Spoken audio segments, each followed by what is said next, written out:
Perkenalkan,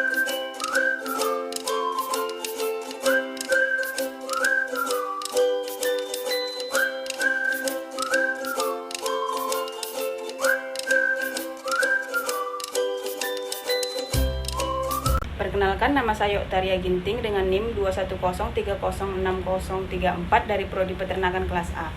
Pada mata kuliah Praktikum Ternak Unggas kali ini saya akan menjelaskan mengenai sistem urogenital dan pembentukan sperma pada itik jantan yang diampu oleh dosen Ibu Tati Fidianasari, SPT MP.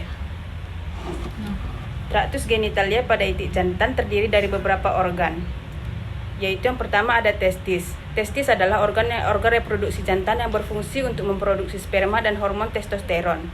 Selanjutnya ada epididymis, di mana saluran epididymis merupakan saluran berbentuk melingkar yang terletak di atas dan belakang testis, berfungsi sebagai tempat penyimpanan dan pematangan sperma. Selanjutnya ada saluran vas deferens yang membawa sperma dari epididymis menuju kelenjar seminal. Kemudian ada ginjal yang berfungsi untuk menyaring zat-zat buangan atau limbah pada tubuh, baik yang berasal dari makanan ataupun zat-zat beracun. Kemudian ada saluran ureter yang berfungsi untuk mengalirkan urin dari ginjal menuju kantong kemih. Kemudian ada kloaka yang berfungsi untuk mengeluarkan kotoran dari dalam tubuh. Lalu selanjutnya saya akan menjelaskan mengenai pembentukan sperma pada itik jantan. Sel sperma pada itik jantan terbentuk dalam testis, yaitu organ reproduksi jantan yang terletak di dalam skrotum atau kantung jakar. Proses terbentuknya spermatozoa pada itik jantan melalui beberapa tahap, yaitu yang pertama ada tahap spermatogenium. Pada tahap ini sel-sel germinal yang masih belum matang atau disebut spermatogenium akan berkembang biak melalui pembelahan mitosis. Sel-sel ini masih mengandung kromosom yang lengkap. Kemudian setelah itu kita masuk ke dalam tahap spermatosit, di mana di dalam tahap spermatosit setelah melakukan beberapa pembelahan mitosis, sel-sel germinal akan menjadi spermatosit sekunder.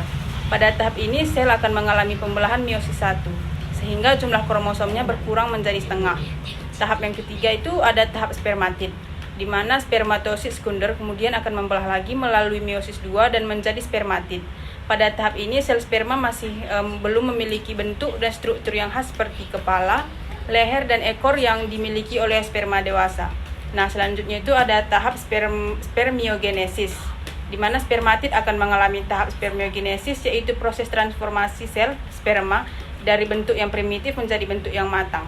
Selama tahap ini, spermatid mengalami diferensiasi dan pengembangan bagian-bagian yang khas pada sel sperma, seperti pembentukan kepala, leher, dan ekor.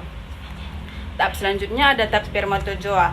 Pada tahap ini, spermatid menjadi sel sperma yang matang atau disebut dengan spermatozoa. Spermatozoa kemudian masuk ke dalam tubulus seminiferus yang terdapat pada testis, kemudian menuju epididymis untuk mengalami tahap pematangan. Setelah matang, sperma akan disimpan di epididymis dan kemudian dikeluarkan melalui saluran kelamin saat itik jantan melakukan kopulasi atau perkawinan. Hanya sekian yang dapat saya sampaikan dalam praktikum kali ini. Untuk lebih dan kurangnya saya ucapkan terima kasih.